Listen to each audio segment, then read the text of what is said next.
Hello viewers, आज इस videos के अंदर हम लोग बात करने वाले हैं कि न्यूट्रल करंट को यानी न्यूट्रल के वायर के थ्रू जो करंट फ्लो होती है उसको कैसे कैलकुलेशन की जाती है, उसके कैलकुलेशन के ऊपर इस वीडियोस के अंदर बात करेंगे।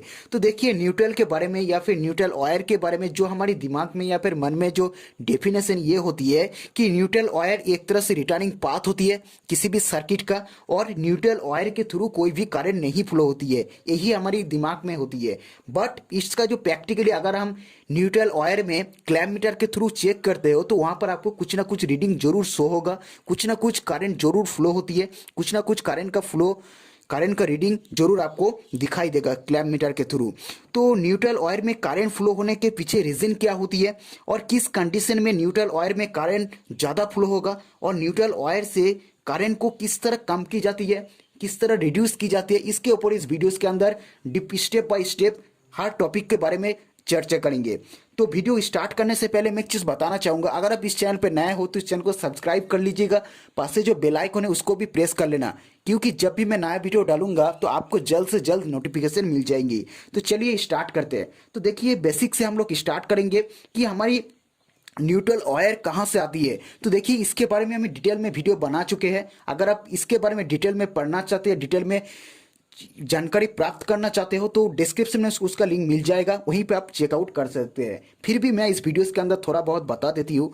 तो देखिए, जहाँ पे पावर को जनरेट की जाती है, जहाँ पर पावर को उत्पन्न की जाती है, यानी जनरेटिंग स्टेशन में जो हमारी ट्रांसफार्मर होती है वो हमारी स्टेप अप ट्रांसफार्मर होती है। तो वहीं पर हमारा जो है पावर को स्टेप अप की जाती है, यानी पावर की जो वोल्टेज लेवल है उसको बढ़ा दिया जाती है, उसको इंक्रीज किया जाता है, क्योंकि लॉसेस अगर कम रहेगा इसीलिए। और तो वहीं पे क्या होती है, हमारा जो ट्रांसफार्मर होती है वो हमारा डेल्टा कनेक्शन में होती है, क्योंकि डेल्टा कनेक्शन में आपको पता ही होगा तीनों फेज होती है, वहाँ पर न्यूट्रल नहीं होती है, क्योंकि जनरेटिंग स्टेशन पर आपको न्यूट्रल की रिक्वायरमेंट नहीं पड़ती है, यानी न्यूट्रल की रिक्वायरमेंट नहीं रहता है, इसीलिए वहीं पे स्टेप अप किया जाता है। तो जो जो हमारी न्यूट्रल होती है वो हमारी जो रिक्वायरमेंट होती है वो होती है हमारे डिस्ट्रीब्यूशन साइड में, यानी हमारे घर की जो सप्लाई आती है एक फेज और एक न्यूट्रल, तो एक फेज और एक न्यूट्रल को डिस्ट्रीब्यूट करने के लिए आपको न्यूट्रल की रिक्वायरमेंट पड़ेगी। इसीलिए जो न्यूट्रल जो होती है वो हमारे होती है डिस्ट्रीब्यूशन ट्रांसफार्मर के अंदर। तो ये न्यूट्रल कहाँ से आती है, जो हमारी तीनों फेज होती है उस तीनों फेज का, यानी RYB तीनों फेज का एक एक हिस्सा को अगर शॉर्ट कर दिया जाता है, यानी तीनों फेज का एक एक पॉइंट को शॉर्ट कर दिया जाता है, उस कॉमन पॉइंट को हम लोग न्यूट्रल कहते हैं। यानी जो हमारी घर के सप्लाई आती है, एक तो R फेज या फिर Y फेज या फिर B फेज ले लीजिए, और एक न्यूट्रल जो आती है, यानी एक फेज और एक न्यूट्रल आती है। तो ये टॉपिक के बारे में आपको जरूर क्लियर होगा कि न्यूट्रल जो होती है हमारे डिस्ट्रीब्यूशन ट्रांसफार्मर के थ्रू आती है। और डिस्ट्रीब्यूशन ट्रांसफार्मर के अंदर आपको पता ही होगा वहाँ पर जो इनकमिंग जो सप्लाई होती है वो डेल्टा कनेक्शन में होती है, और आउटगोइंग जो सप्लाई होती है वहाँ पर स्टार कनेक्शन होती है।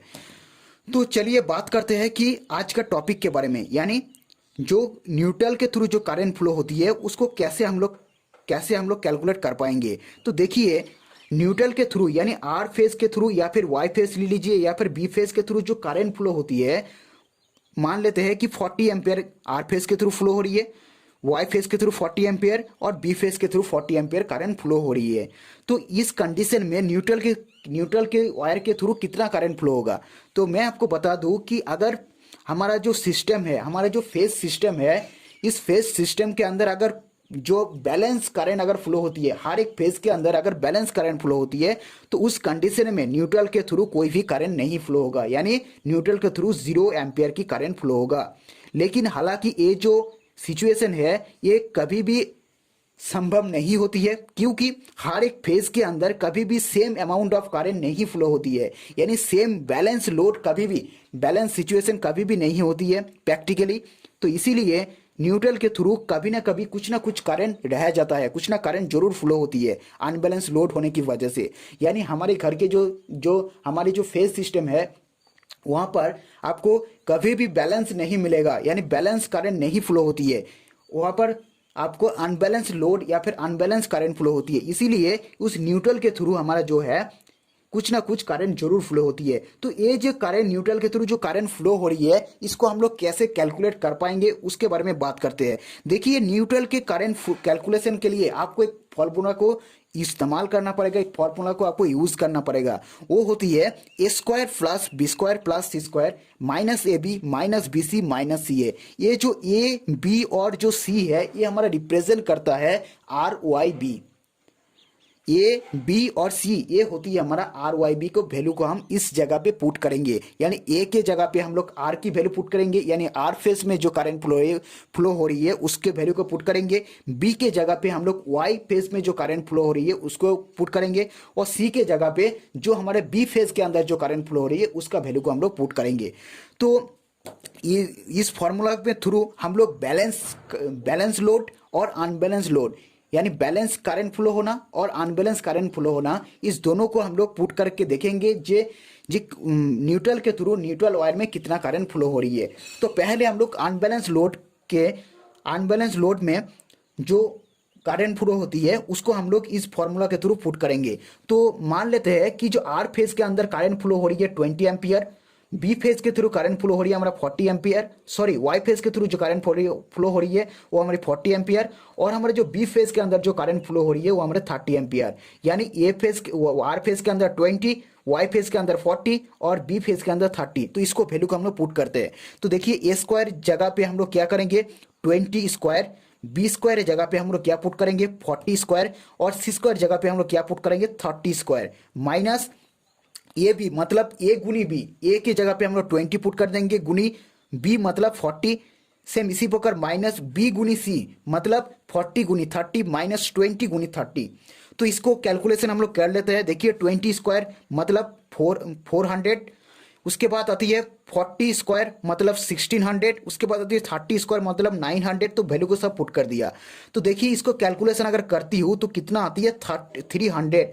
तो ये जो 300 वैल्यू है, यानी ये जो आंसर है, ये जो फॉर्मूला होती है न्यूट्रल को करंट निकालने के लिए, ये हमारी अंडर रूट होती है, यानी ये सारी के सारी जो फॉर्मूला है ये हमारी अंडर रूट होती है, यानी ये जो आंसर 300 निकल कर आया है ये हमारी अंडर रूट होती है। तो अंडर रूट अगर करती हूँ तो कितना आएगा, अंडर रूट यानी 300 को अगर अंडर रूट करती हूँ तो कितना आएगा 17.32 एम्पियर आ जाएगा। यानी जो हमारे न्यूट्रल के थ्रू जो करंट फ्लो होती है वो होती है 17.32 एम्पियर्स।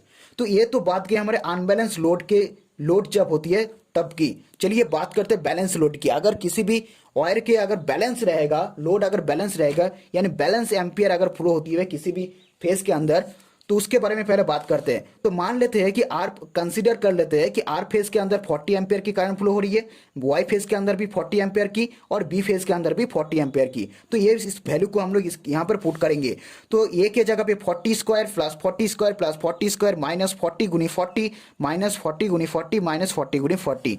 तो इसको अगर कैलकुलेशन करें तो देखिए 40 स्क्वायर का मतलब है 1600 प्लस 1600 प्लस 1600।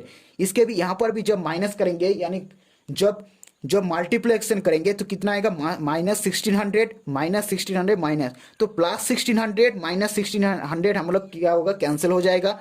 तो कितना आएगा 0 एम्पियर की वैल्यू आ जाएगा। यानी अगर किसी भी फेज के अंदर, तीनों फेज के अंदर अगर सेम अमाउंट ऑफ करंट अगर फ्लो होती है बैलेंस कंडीशन में, न्यूट्रल के थ्रू हमारा कोई भी करंट नहीं फ्लो होगा। अगर वो अनबैलेंस कंडीशन होती है, यानी अगर तीनों फेज के अंदर अगर बराबर करंट अगर नहीं फ्लो होती है, तो उस कंडीशन में करंट निकालने का जो फॉर्मूला मैंने आपको बताया था इसी प्रकार हम लोग उसको निकालेंगे। तो ये था हमारा न्यूट्रल की करंट को कैसे कैलकुलेशन की जाती है। अब बात करते हैं कि किस कंडीशन में न्यूट्रल के वायर जो है करंट ज्यादा फ्लो होगी। देखिए अगर फेज के थ्रू, यानी जो तीनों फेज होती है उसमें अगर करंट फ्लो के जो डिफरेंस है वो अगर ज्यादा होगा, यानी आर फेज के through current flow rate 20 ampere, B phase के थ्रू 100 एम्पियर, सी फेज के थ्रू हमारा 150 एम्पियर, अगर इसमें डिफरेंस अगर ज्यादा होगा तो न्यूट्रल के थ्रू ज्यादा करंट फ्लो होगा। अगर इस फेज में अगर जो करंट फ्लो होने का जो डिफरेंस है वो अगर कम रहेगा, यानी जितना कम रहेगा वो उतना क्या होगा, हमारा न्यूट्रल के थ्रू कम करंट फ्लो होगा। तो आई होप तीनों टॉपिक के बारे में, तीनों सवाल के बारे में आपको आंसर मिल गया होगा। पहला सवाल था कि जो कैसे हम लोग कैलकुलेशन करेंगे, तो कैलकुलेशन मैंने आपको बताया था इस फॉर्मूला के थ्रू। दूसरा जो सवाल था वो था जो किस कंडीशन में जो करंट जो है ज्यादा फ्लो होगा, तो वो भी मैंने बताया दिया।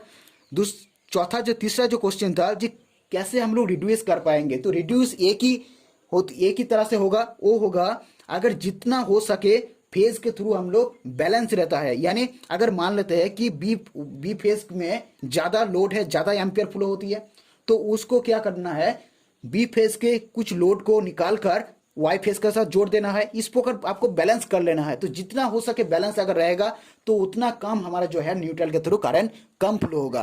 तो आई होप इस टॉपिक के बारे में आपको कुछ नॉलेज मिली होगी, आपको कुछ नॉलेजेबल लगा होगा इस वीडियोस। तो अगर वीडियो आपको पसंद आया तो वीडियोस को लाइक करें और इस चैनल को सब्सक्राइब जरूर किया करें। तो मिलते हैं नेक्स्ट वीडियो पर।